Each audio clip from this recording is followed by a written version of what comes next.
Welcome to the Porcupine Presents, where vintage radio meets enduring ideas. Tonight, we continue the final arc of Season 1, a 5-part tribute to Charles Dickens on the radio, exploring how his work, from social comedy to moral tragedy, was adapted for the airwaves during the golden age of radio. This episode comes from NBC University Theater, a series created with an explicitly educational mission to bring classic literature to a broad American audience with clarity, seriousness, and respect for the original text. Where the Mercury Theatre favored compression and theatrical velocity, University Theater emphasizes narration, structure, and moral through lines, inviting the listener not just to experience the story, but to understand it. In Great Expectations, Dickens offers one of his most psychologically complex novels, a story of ambition, guilt, and self-deception, told through the moral education of a single consciousness. Pip's journey is not one of triumph, but of painful recognition, the slow realization that advancement without integrity carries its own quiet cruelty. As a radio drama, Great Expectations becomes a study in interior consequence. What matters is not what Pip gains, but what he misunderstands, and what it costs him to learn the difference. Stay tuned after the episode to hear more analysis and context. And now, here is NBC University Theater, presenting Great Expectations. From the NBC Theater in Hollywood to all of you across America, a Happy New Year and Great Expectations, by Charles Dickens, that is. In short, you are about to hear a special New Year's Day version of Dickens' Great Expectations, adapted for radio by Ernest Kenoy of NBC, and played to the hilt by the British platoon of our NBC Repertory Company.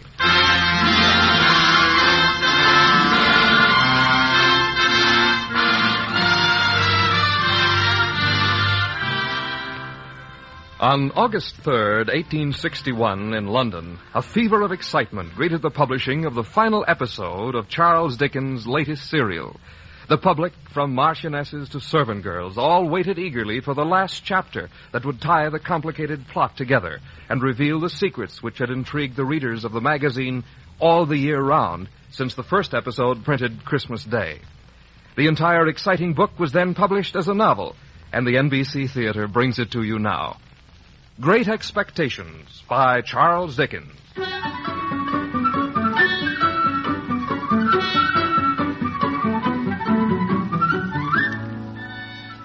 My father's family name being Pirrip, and my Christian name Philip, my infant tongue could make of both names nothing longer or more explicit than Pip.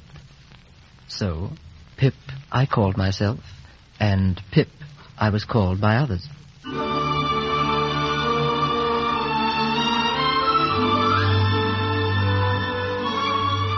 Ours was the marsh country, down by the river, and within 20 miles of the sea.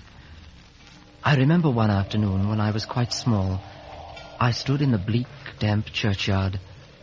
The fog had blown in from the ocean and billowed over the scattered graves.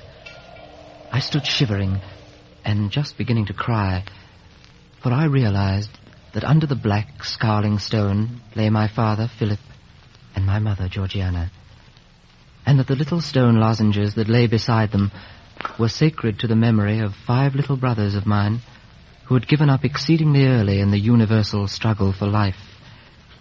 And then, suddenly, I stopped crying. Here, you. Keep still, you little devil, or I'll cut your throat. Oh, no, sir. Don't cut my throat, sir. Your name, boy. Quick. Pip, sir. What? Give it, mouth. Pip, sir. Pip, eh? Show us where you live. Point out the place. Over there, sir. About a mile. You can't see it for the fog. Oh! Put me down, sir. Put me down. A boy thinks better upside down. Now then, where's your father? Right there. What? Where? Speak up. The stone, sir. The black one. That's my father. Oh. Who do you live with? Supposing I made up my mind to let you live. Who do you live with, eh? My sister, sir. Mrs. Joe Gargery, the wife of the blacksmith. Blacksmith, eh? You see this iron on me leg, boy? Yes, sir. Well, it's a powerful heavy weight to drag off to me. Now, you know what a file is? Yes, sir. And food? Oh, yes, sir. I know. Oh, don't turn me over again, sir. Well, Please. you get me a file and you get me food, and you bring 'em here or I'll have your heart and liver out. If you'd please to keep me upright, sir. Perhaps I shouldn't be sick and could attend more. All right, then. You bring me that file and that food tomorrow morning. And if you dare to say a word about it, your heart and liver shall be torn out and roasted in it. My liver, sir. And your heart. Now, you get home. Yes, sir. Good night, sir. Oh, a good night, eh? Ugh. I wish I was a frog or an eel. Well, what are you waiting for, boy? Be off!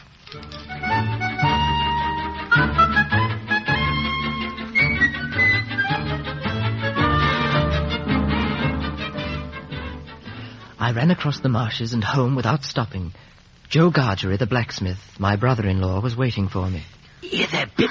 Mrs. Joe's been out a dozen times looking for you. And what's worse, she's got Tickler with her. She swore she'd wear that key out on your bottom this time. Tickler? Ah, she made a grab for it and ran pitched out. Here, there she is. Look out, Pip. Oh, no, you don't. I've got you. My arm. Where have you been, you young monkey? Ow! I've only been to the churchyard. If it wasn't for me, you'd been there long ago and stayed. Who brought you up by hand, eh? Oh, you did. And have you got anything to say, Joe Gargery? No, I don't think so. I should hope not. Now, get ready for tea, both of you. Or there'll be no food this night. Go on, sit down. Pip, old chap, you all right? Joe, I thought I heard something out of the marsh just now.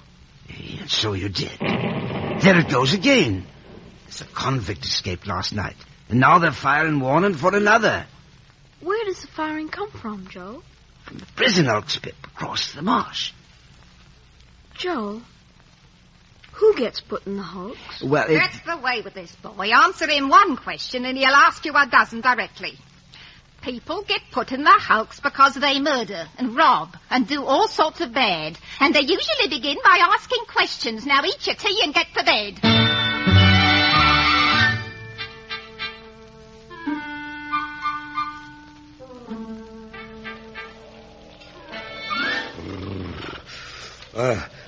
There you are, boy. Well, how's your package, boy? The support pie, sir. Hold on. You brought no one with you? Oh, no, sir. I believe you. You'd be a fierce young hound if you joined to hunt a wretched varmint as near death and dunghill as this one is. There's another one, you know. I mean, escaped. What? They were firing the cannon last night. Now, where's that file, boy? Yes, sir. I took it from the forge. Good. I'll get this anchor off me leg and then... All right, boy. Go on home. Go along.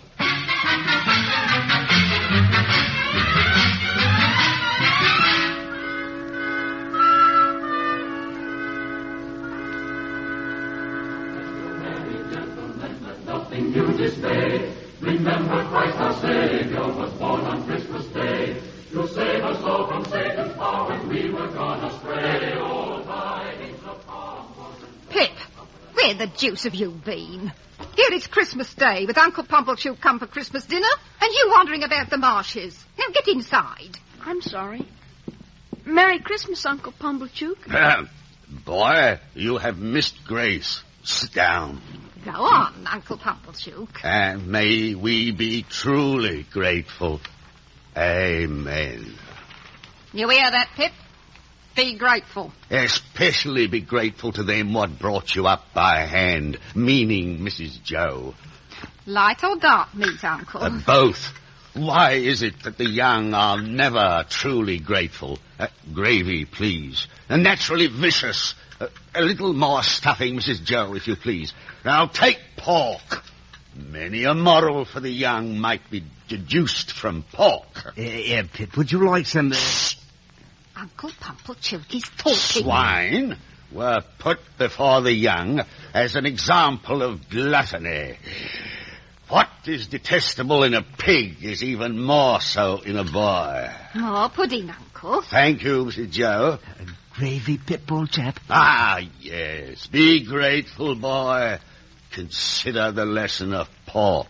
If you had been born such, you would not be enjoying yourself with your elders and betters, rolling in the lap of luxury, brought up by hand by our gracious hostess here. Mrs. Joe, it is time for the pie. Of course, Uncle Pumplechook. Pip, run and fetch Uncle's savoury pork pie. Pork pie? Go on, Pip. It's in the pantry. Pip, go and fetch Uncle Pumplechook's pie. Open in the name of the king. Corporal, produce them handcuffs. Handcuffs? Oh, don't take me, sir. I didn't mean it. Oh, here, boy. I want the blacksmith. I be the blacksmith. Ah. You see, we've had an accident with these handcuffs, and the lock goes wrong. You are pursuing escaped convicts, Sergeant? Yes, 2.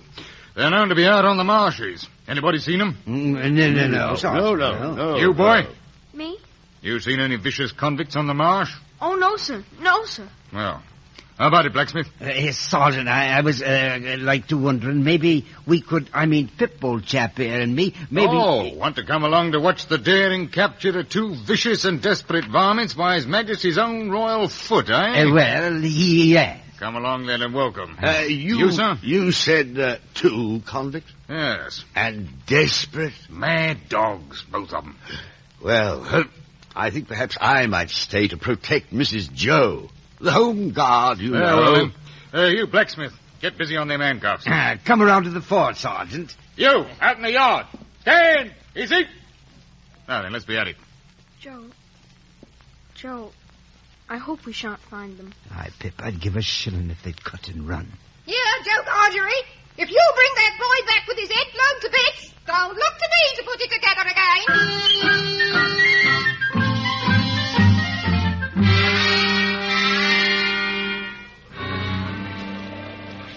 You all right, Pip, old chap? Keeping up? I'm all right, Joe. Hold. Harky. What's that? Listen. Run away! Go! It's them. Hey there. Forward. Quick. That's what I'll do. Do you suppose it's them, Joe? No, ain't telling. God! Run away! Over there! Grab onto them, Corporal. Pull them apart. Come on, surrender, you 2. Get them apart. Get the handcuffs on them. Mind you, I took him. I'll give him up to you. Get those irons off. He tried to murder me. Take notice, God. He tried to murder me. Not likely. He's a gentleman, he is. I wouldn't want the Oaks to lose their gentleman. I got clear of the ship single-handed. You don't find no iron on my leg, but I come back when I heard he got off. You think I'd let him make a tool of me again? After the way it went when we was tried together? Enough of this talking. Light those torches. We got a long, wet march back to the Oaks.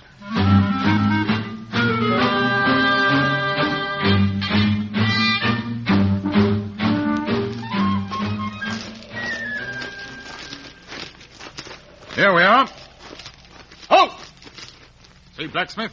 There's the boat from the Elks. Sergeant, What do you want, varmint? I want to say something about this escape, so no people will be laid under suspicion. I took some food from the village over there, from the blacksmith. Well, now, fancy, Pip. Leftovers it was, and a pork pie. Blacksmith, I'm sorry to say, I've ate your pie. God knows you're welcome to it. We don't know what you've done, but we wouldn't have you starved to death for it. Poor, miserable fellow creature. What a spit. All right, blacksmith. You're clear. Get moving, you 2 varmints.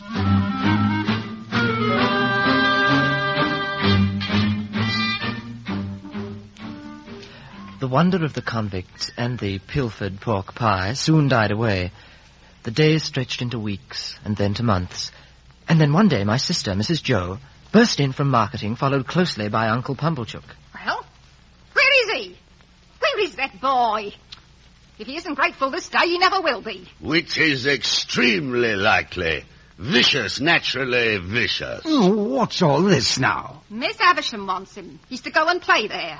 And he'd better play, or I'll work him. Miss Havisham of yon big house? Aye, the rich old lady. She wants him to play. I wonder how she got to know Pip. Noodle, who said she knew him? It was I recommended him. It'll make the boy's fortune. She's that rich. Boy, be forever grateful to all friends, but especially unto them what raised you by hand. He's got to go right now with Uncle Pumblechook.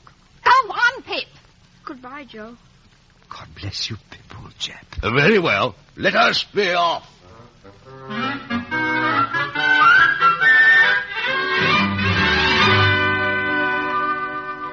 Uncle Pumblechook's conversation consisted of a running sum, which I was to answer while riding along in his high cart. 7 times 9? 63. And 4 less 3 times 2. Then we approached the great 6. house. It was old brick and dismal. Some of the windows had been walled up, and of those that remained, all the lower ones were heavily barred. We pulled up in front of the gate. And 14? 348. Shall I ring, Uncle? By all means. And 27? The bell pull is quite stiff. There. Boy, and 27. I'm afraid I've lost count. There's somebody here. What name? A Pumblechook. Quite right. Well, This is Pip. this is Pip, is it? Come in, Pip. Oh, did you wish to see Miss Havisham? If Miss Havisham wishes to see me. Ah, but you see she doesn't. Come along, boy. Pip, let your behavior here be a credit unto them that brought you up by hand. Come along, boy. Miss Havisham is waiting. Don't loiter, boy. Why do you call me boy? You're only as old as me. Don't be impertinent. Mind the step. Oh, don't take the candle, miss. It's dark. Oh, nonsense. Go on, boy. Go in here.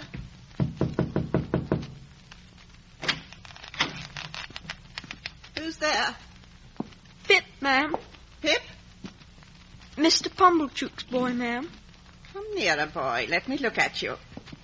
Come closer, boy. Closer. Yes, ma'am. Look at me.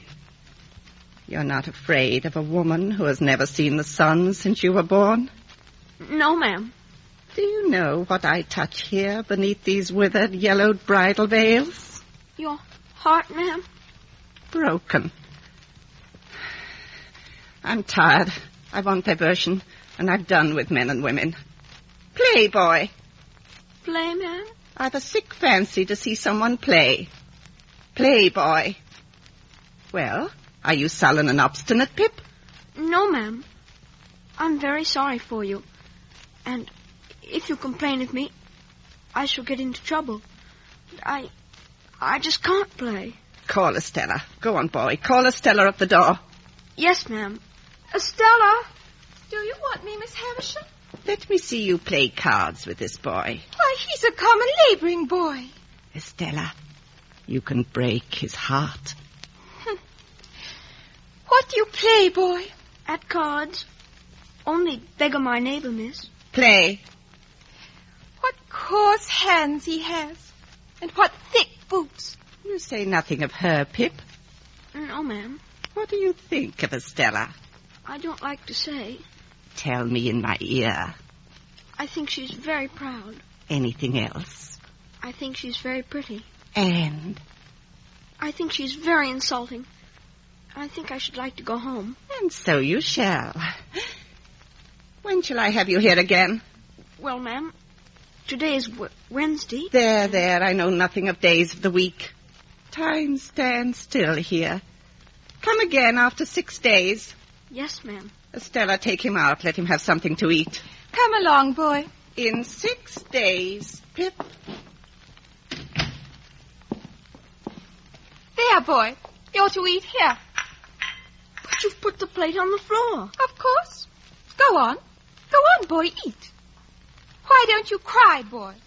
Because I don't want to. You do. You cry until you're half blind. You're near crying now. Go home, boy. Go home and cry.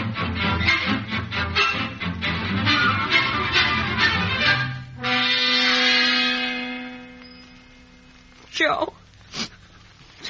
There now, Pip, old chap. She said my hands were coarse, and I was common. Well, I don't know about that. You're uncommon in some things. You're uncommon small. Likewise, you're uncommon bright. Joe, I'm dreadfully ignorant. Ah, Pip, there's bound to be a beginning somewhere. Even the king on his throne can't write his acts in print without having begun when he was an unpromoted prince with the alphabet. That's all now, old chap. And let's not say no more about it,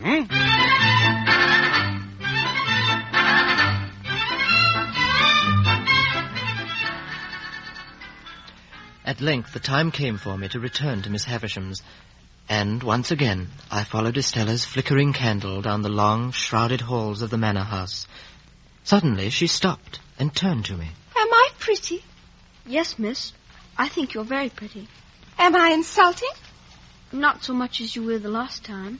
I'm not. There! Now, you coarse little monster. What do you think of me now? I shan't tell you. Why don't you cry again, you little wretch? Because I'll never cry for you again. Go in here, boy. Ah, Pip, the days have worn away, haven't they? Yes, ma'am. Do you see this table, boy? This is where I shall be laid when I'm dead. They shall come and look at me here. Oh, yes, ma'am. What do you think that is on the table? There, where the cobwebs are. I can't guess, ma'am. It's a cake. A wedding cake. Long before you were born, this cake was brought here. It and I have worn away together. The mice have gnawed at it, and sharper teeth and teeth of mice have gnawed at me. Well, boy, call Estella and play.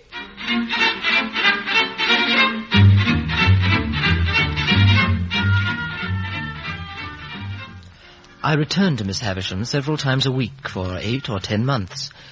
She would sit in the shrouded, dimly lit room and watch Estella and I play at cards. And then one day she bade me bring Joe Gargery to see her. I was to be apprenticed to Joe to learn to be a blacksmith, and Miss Havisham gave me £25 as premium. The next day Uncle Pumblechook took me by the scruff of the neck to be bound apprentice at the town hall. There was a general celebration, and all I remember is that I was not allowed to fall asleep, but was poked awake and told to enjoy myself. The years of my apprenticeship went by in a shower of sparks from the anvil.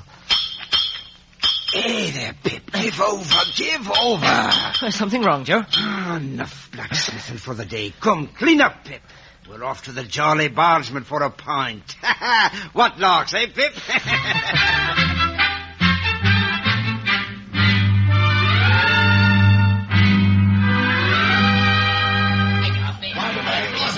Pint at the end of the day is the labouring man's right, eh, Pip? What? Yes, I suppose so, Joe.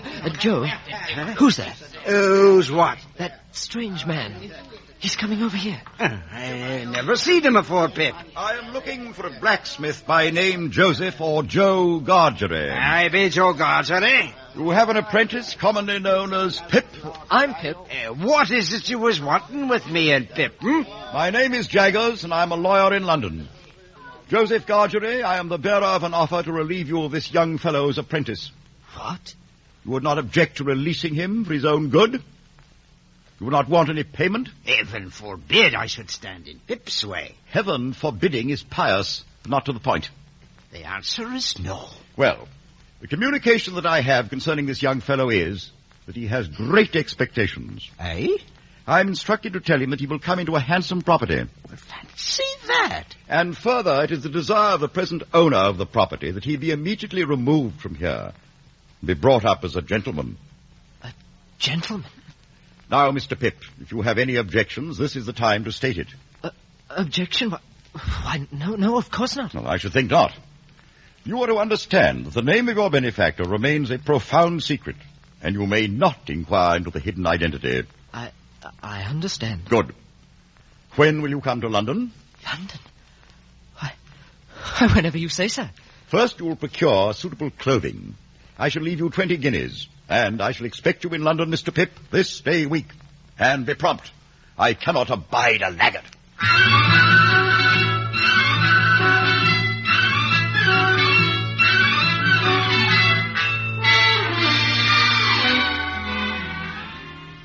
Ah, there, Pip.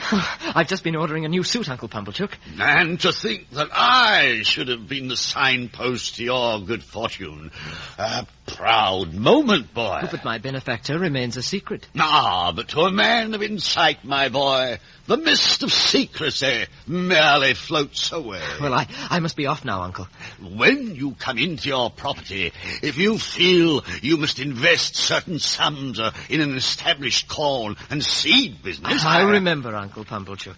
And always be grateful, boy. Grateful to your friends and them what brung you up by hand.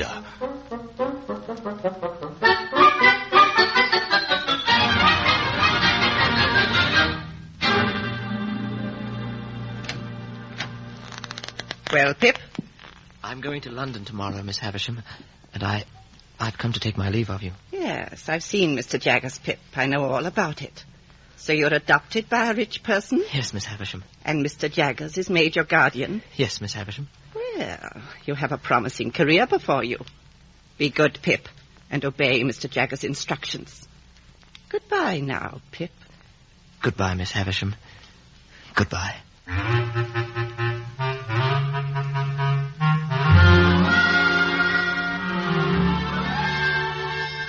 The light was just beginning to break over the marshes when the London stage rattled into our village. The horses were stamping and snorting with the cold, and the top riders were bundled to the ears like so many caterpillars waiting for spring. All up the London stage! Well, goodbye, Pip, old chap. Us has ever been the best of friends. Oh, goodbye, Joe. God bless you, Pip, old chap. God bless you. Ever the best of friends, Pip.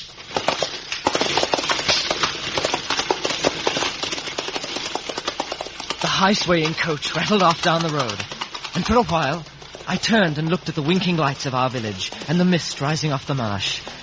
Then I turned and looked forward. The London road stretched out under the horses' feet. The mists had all solemnly risen now, and the world lay spread before me. Hey, up there! Up here!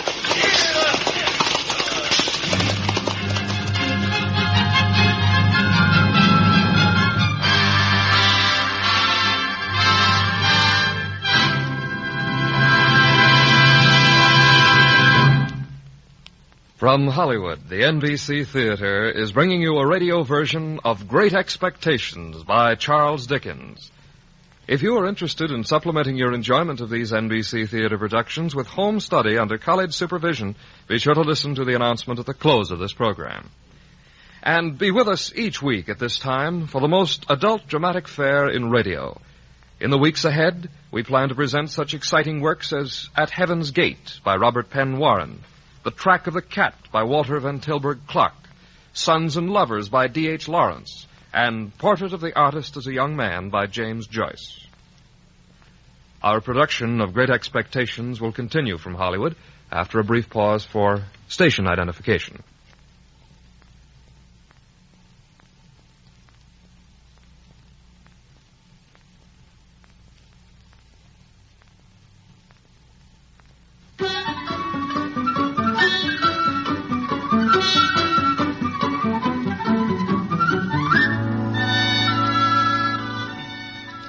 After hours of jolting, the coach finally clattered over the London cobblestones.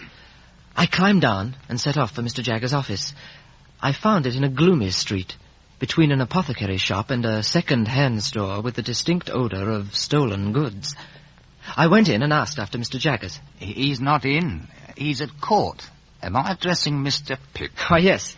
You're to wait. I'm Wemmick, Mr. Jaggers' clerk. Well, I don't mean to be curious, Mr. Wemmick, but who are those odd gentlemen lounging about outside? No gentlemen there. That chap with one eye, armed robbery. The small man with the spectacles, coining. And the two dark chaps, suspicion of forgery. And they're all waiting for Mr. Jaggers? Yes. If anyone can get them off, it'll be Jaggers. And they know it. Hold on, Mr. Pip. There he is now, coming round from Newgate. Here now, be off with you. Let go of my coat, be off. Oh, Mr. Jaggers, sir. Ah, there, Mr. Pip. The pleasant journey? Well, yes, sir. We've made all arrangements. Your anonymous benefactor wishes you to become a proper gentleman. You will draw an allowance, and you will deal with the tradesmen that I select. Thus, I shall be able to see if you are outrunning the constable. Wemmick, show Mr. Pip to his lodgings. Well, I wondered if I might ask... No question, sir, none at all. Wemmick, take him away.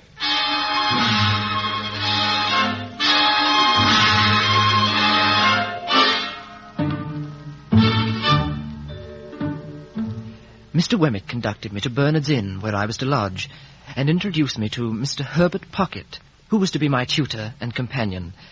Perhaps I should have been more surprised when I discovered Pocket was Miss Havisham's cousin. Oh, yes, Pip. She's a Tartar. Miss Havisham? Oh, no, I meant Estella. You know she's been brought up by Miss Havisham to wreak vengeance on the entire race of man. Forever, why? Bless me, don't you know? Well, it's quite a long and gruesome story, but we shall have it with dinner. And if you like, I'll begin your instruction into the manners of gentlemen. Shall we go down to the tavern?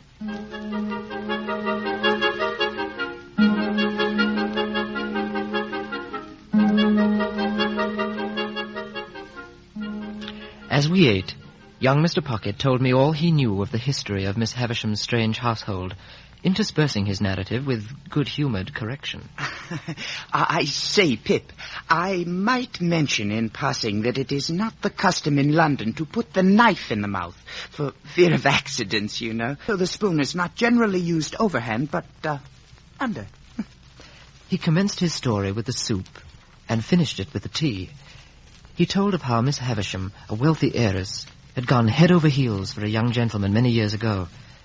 The wedding day was set, the huge cake baked, but Miss Havisham's bridegroom was never seen again. And she stopped time in her house at the moment when that dread news arrived. She lived, as I had seen her, in the yellowing ruin of her bridal dress, with the great cake rotting on the cobweb table. And Estella was adopted to provide her revenge on mankind. And, in closing, Pip, might I add that it is not considered necessary to balance a wine glass on the bridge of the nose to drain it?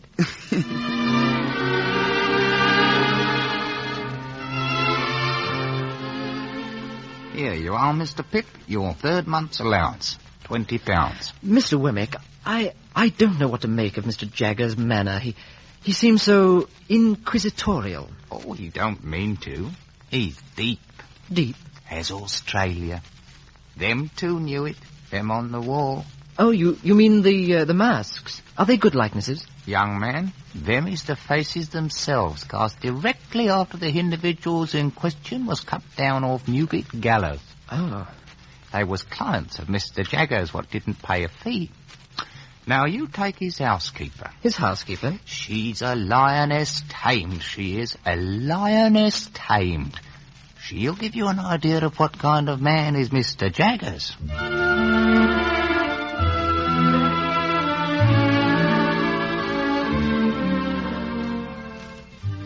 And so the months wore away. I wore my clothes with nonchalance, had my boots blacked, and used proper manners when eating. I had become a gentleman. Then news came from Joe. My sister had died, and he was to come to London to visit me. I must confess that, could I have kept him away by paying money, I would have done so.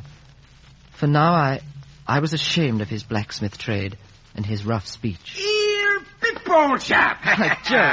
Joe, how are you? Here, give me your hat. I'll hold it, Pip, old chap. My, how you've grown, huh? And, gentlefolks. Joe, this is Herbert Pocket. Pleased to meet you, Mr. Godfrey. Your servant, sir. I hope you two gentlemen has got your health. Sit down, Joe, sit down, and give me your hat. That's all right, sir. I'll hold it. Tea or coffee, Mr. Godfrey? Thank you, sir. Which, Joe? Which? Whichever, sir. Now, Joe, how can you call me sir? Well, it was not my intention, which I had, sir, to break bread with two gentlemen. I come with a message from Miss Avisham. She wanted me to say Mrs. Stella is home and would be glad to see you. Now, I'll be going. Oh, no, Joe, not now. Aye, Pip, old chap. I'm going back where I belong. I mean to me forge. If you should wish to see me, I'll be at the old anvil in the old leather apron. Joe Gargery. Blacksmith, that's me. Well, God bless you, Pip, old boy. God bless you, my dear Pip. I won't bother you no more.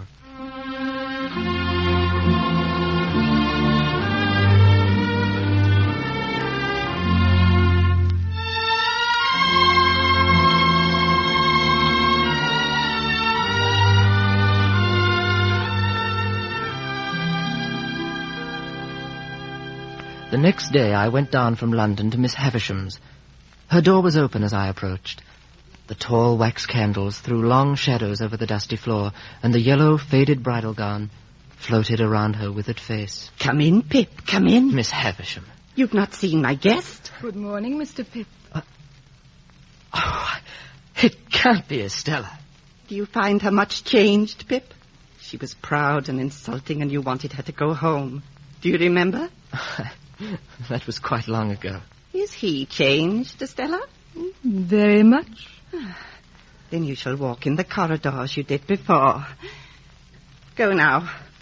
I'm tired. You made me cry there, in the corridor, the first day I met you. Did I? You don't remember? You must know I have no heart, Pip. Oh, Estella. There, Pip.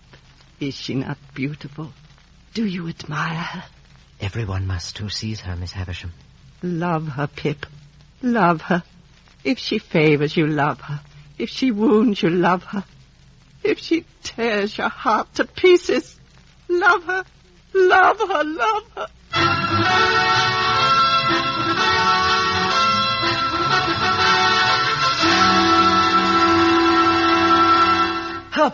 Herbert, wake up. Wake up. Oh, Pip, when did you return to London? Herbert, I'm in love. I adore Estella. I see. Have you any idea of Estella's views? She's thousands of miles off. And well off, my dear Pip. Remember, she's been bred as a sharp knife to wound the soul of all men.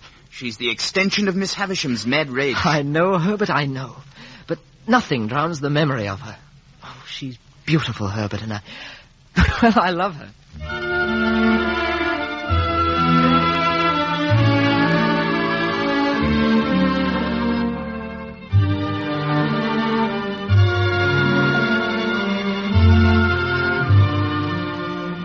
Well, Mr. Pip. It's my 21st birthday, Mr. Jaggers. Congratulations. What do you suppose you're living at the rate of? If you please, sir. At the rate of? Oh, well, I'm not sure, sir. But is my benefactor to be made known to me today? No. Here, sir, is £500, a handsome sum of money. You consider it so? Why, sir... Answer the question. Yes, sir. You shall live at the rate of £500 per annum until the donor of the whole appears. But will my benefactor appear soon? That is a question I must not be asked. Or I may say more. As a lawyer, it would compromise me, sir, and I am never compromised.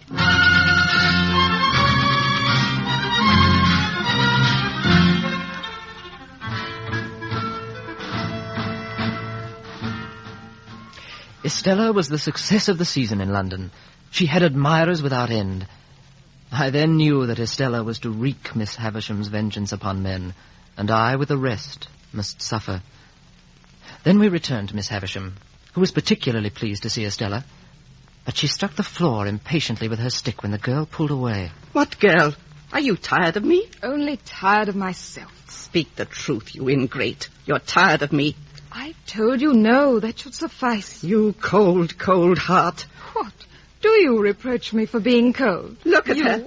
So hard and thankless on the hearth where she was reared. I am what you have made me. I owe everything to you. But what would you have of me? Love. Oh, you cannot ask me to return what you never gave me. Did I never give her love? Burning, sharp, painful love. And she speaks thus of me. Let her call me mad. Mad? No. Who knows better the steady memory, the set purpose that has driven you? Did I not sit at this very hearth and learn a lesson from your lips and from your eyes? So proud, so proud. Who taught me to be so?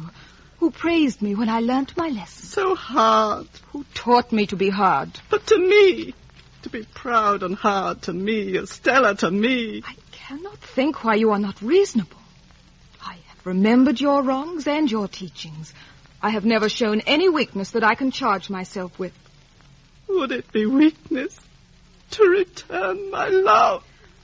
I am the soul you made. You formed me cold and proud and incapable of love. Well, I will follow your lessons. I will torture and punish and madden, but love I cannot.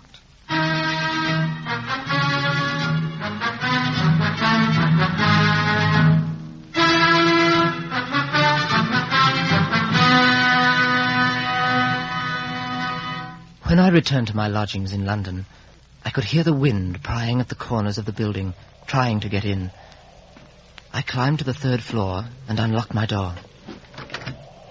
A single candle threw dancing shadows about the room, and standing in the center of the light stood a massive, grey-haired man, browned and hardened by exposure to the weather. It is you. It is Pip. I've come. I pray, sir, what is your business? I've been waiting for you. There's no one nigh. What do you mean, breaking into my room? Explain yourself. Oh, you're down to remember. A certain night, a cold and wet night with a fog rising off the marsh. Wait, And the churchyard stones. Do you remember a poor shivering varmint, a convict, escaped to the hulks? You, the man in the churchyard, the convict. Aye, and you brought me food, and never a word did you spill to any man. Do you remember now, dear boy? You acted noble, Pip. You ran, dear boy. Stay. If you have come here to thank me, it was not necessary. I'll not turn you out, but surely you must understand... Eh, Pip? ...that I cannot renew that chance meeting with you. But you're wet and you look weary. Will you drink something before you go? No, boy. I'll not drink. How are you living? Do you need money? I've done wonderful well across the ocean. Well, I'm glad to hear it. Might I be bold to ask how you've done since you was out on them marshes? I've been chosen to succeed to some property. Might a mere varmint ask, whose property? Well, I don't know. And a guardian? Some lawyer, maybe? Might it be with a first initial J? Might his name then be Jaggers? You... How did I find you, you ask? I wrote to this Mr. Jaggers. But it can't be. Yes, Pip, dear boy. I've made a gentleman of you. It's me what's done it. Oh, no. Yes, I swore that time if ever I got rich, it should be for you. Aye, it was me dragged you away from the blacksmith forge to make a gentleman out of you. I was a convict, Pip, but I made you a gentleman. Me, chained and beaten and transported halfway around the world to Australia. Who else should it be, dear boy? Well, I had thought someone else. I don't know what to say. Oh, that's all right, dear boy. You weren't prepared like I was. But now, where'll you put me? Do you mean to sleep? Yes, long and sound. But looky here. Caution. Caution? Aye, it's death, boy. Death if I'm caught in England, Pip. Jaggers can delve through his law books till his eyes rots. But if I'm taken, I'll dance at a rope's end at Newgate Prison.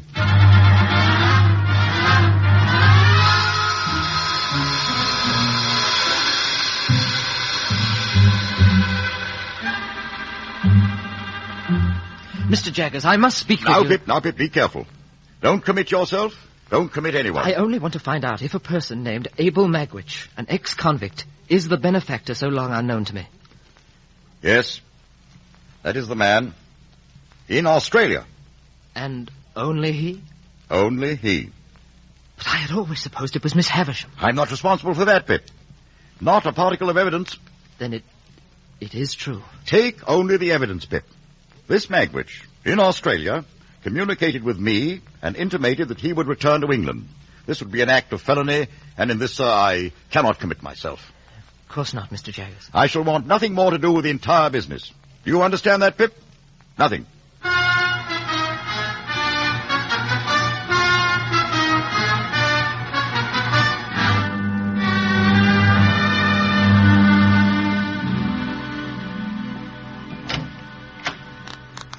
And what wind blows you down here, Pip? I must speak to Estella, Miss Havisham. And I promise it will not displease you. For I am as unhappy as ever you meant me to be. Oh, Pip, really. I've found out who my mysterious patron really is. But that is another secret.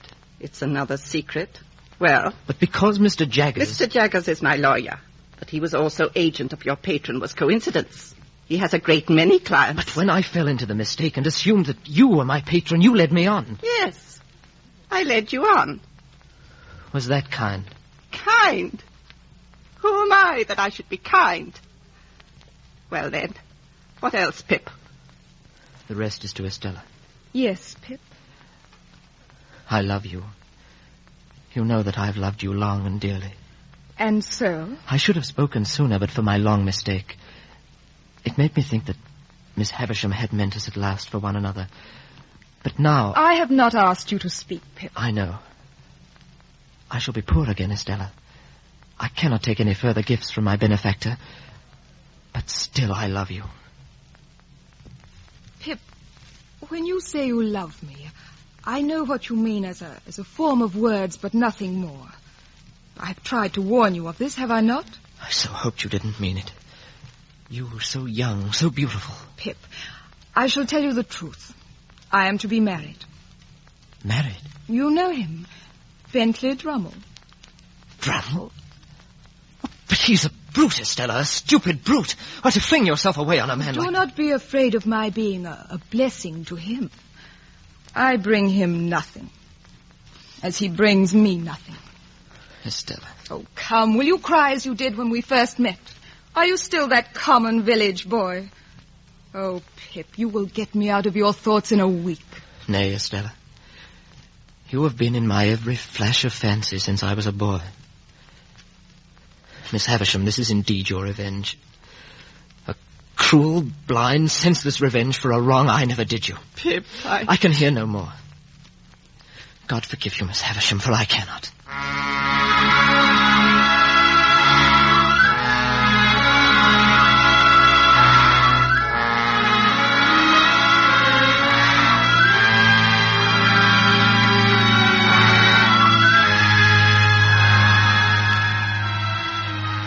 When I returned to London, I found a note at my lodgings from Wemmick, Mr. Jaggers' clerk. My benefactor's ancient enemy, the one he had fought with on the marsh, had discovered he was back in England. We spirited him out and moved him to a room on the waterfront. From there, we planned to slip him on a packet boat bound for France and safety. There we waited. Then one night I was summoned to Mr. Jaggers to dine. I looked up just as his housekeeper glided into the room, and I started. For staring back at me from that hard and weathered face were Estella's eyes. After I left, I cornered Wemmick and finally got the truth. Oh, she was up for murder, she was. And Jaggers got her off. It was over a man. And there was talk that she'd done away with a child. Never proved, though. This child, was it a girl? Said to have been. Most mysterious, Mr. Pip, most mysterious. That woman, she's a wild beast tamed. And Jaggers, he's the man what done the taming.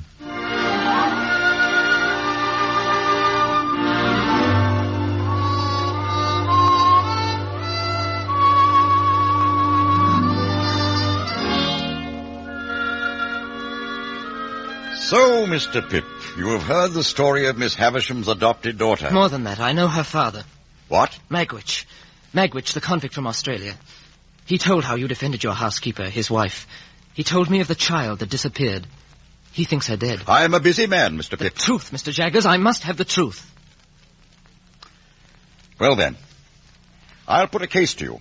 Mind, I admit nothing. Put the case that a woman such as you describe, a murderer, had her child concealed, and at the same time her legal adviser held a trust to find a child for an eccentric, rich lady to adopt. I follow you, sir. This legal adviser has seen children solemnly tried at the criminal bar. He knew of them whipped, tortured, transported, growing up for the chain and the hangman. Put the case that he saw one pretty little child that could be saved. Understand, Pip? I admit nothing. I understand. Now, Pip, for whose sake would you reveal the secret? For the child?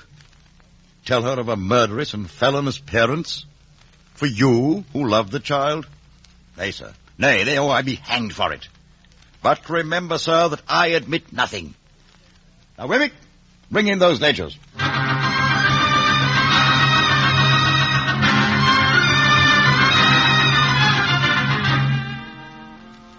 That night, the tide was running fast to the sea, and the packet boat for Rotterdam would sweep by. We planned to row to midstream, hailing the steamer as she drew abreast. We're in midstream. Aye, slack off, keep her steady. You'll never know, dear boy, the feeling of freedom. Not like me, what is known the lock and the chain. You'll be safe out of England in a few hours. Now remember, when the steamer comes, you're a merchant who must get to Rotterdam. And when... Yes, what is it? There's a 4-oared galley coming up from Temple Stairs. Oh, no matter. Here's the steamer beyond the bend. Swing the boat round. Now, get ready to hail her. She's coming full steam. Pip, the 4-oared galley, it's closing in on us. Halt! What does he want? Halt in the king's name! Pull, Herbert! Pull! You've got to return convict here. Halt! They've come for me. Abel Magwitch, I arrest you in the king's name. Get hold of their boat. They will not take me. Look out! Please, look out! Look out! The steamer! The steamer!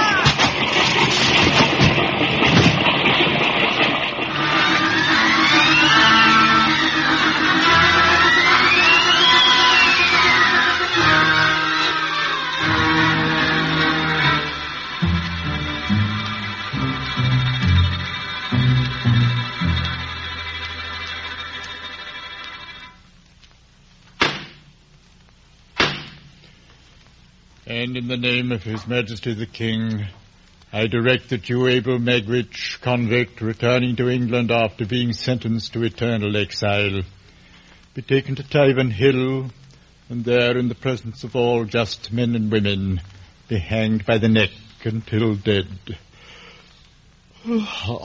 May God have mercy on your soul. Bring on the next one.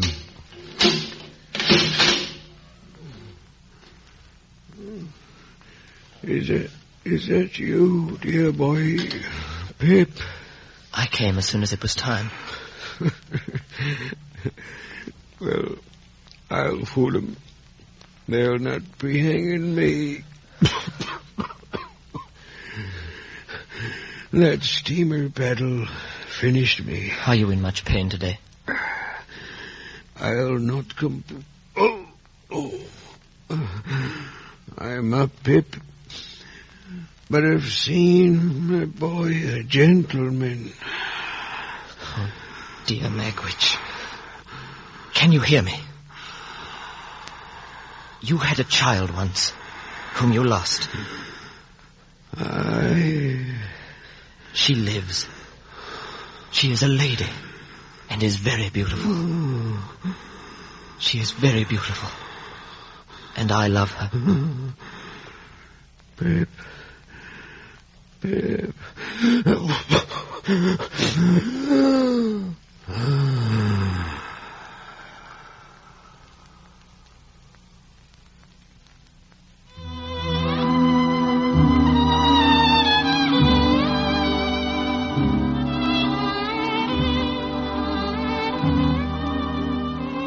His gnarled face was softer, and the massive hands fell to his side. The long chains and irons that bound him to his cot moved no more, and Magwitch was at last at peace.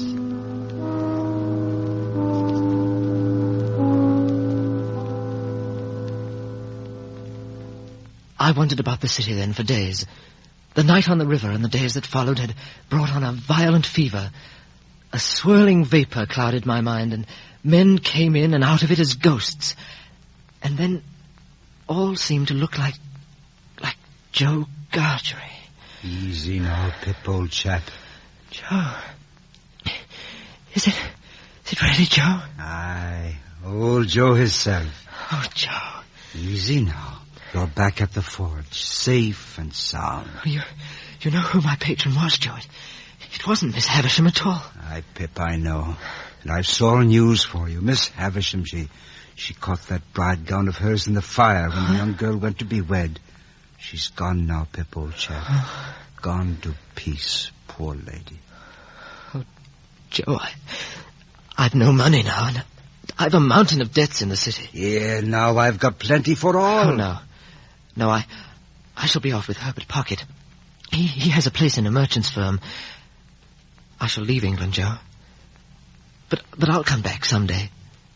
Then, what larks, eh? Aye, Pip, old chap. What larks?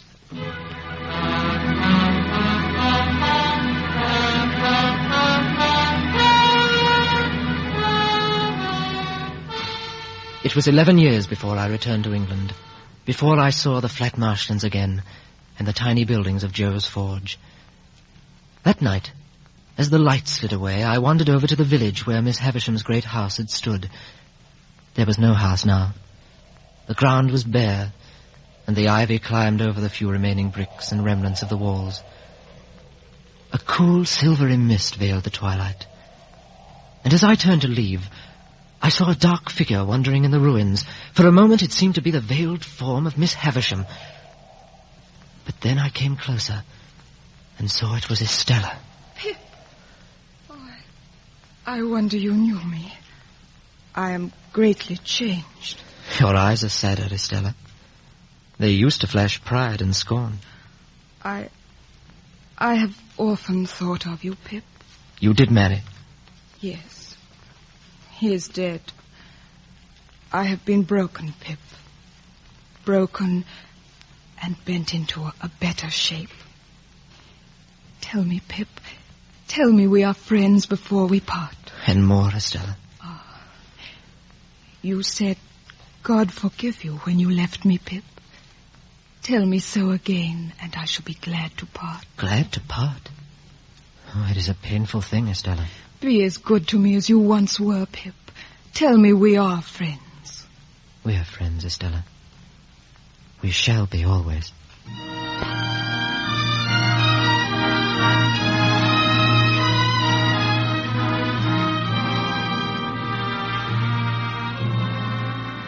I took her hand in mine, and we went out of that ruined place. The ivy caught at us as we passed through the gate, but the tangled vines slipped away, and we went forward. The evening mists were rising now. The marshland lay open before us, and in all the broad expanse of tranquil light they showed to me, I saw no shadow of another parting from her.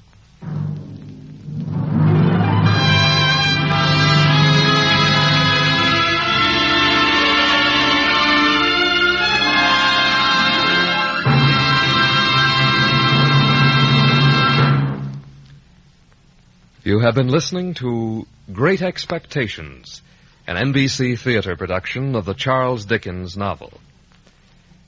If you wish to increase your knowledge and appreciation of literature, we suggest that you might enjoy the college-supervised courses now being offered in connection with the NBC Theater.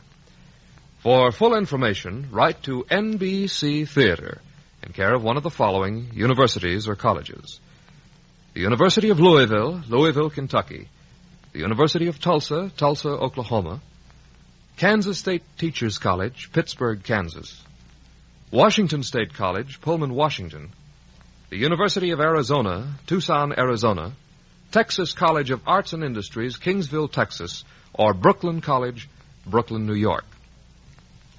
You also have a chance to win a set of the famous Encyclopedia Britannica.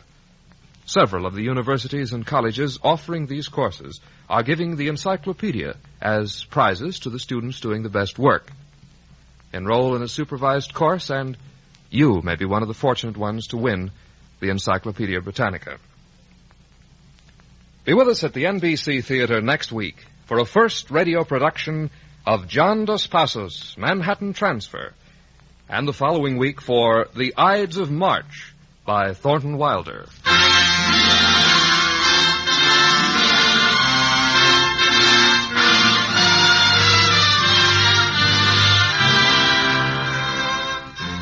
Great Expectations was adapted for the NBC Theater by Ernest Kenoy.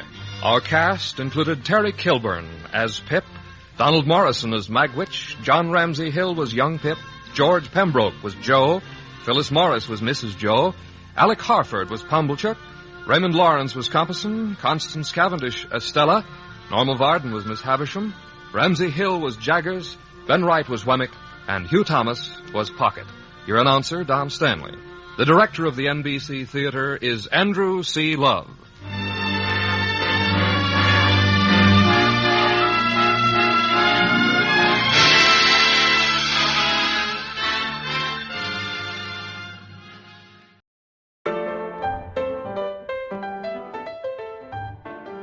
You just heard Great Expectations, adapted for NBC University Theater in 1950.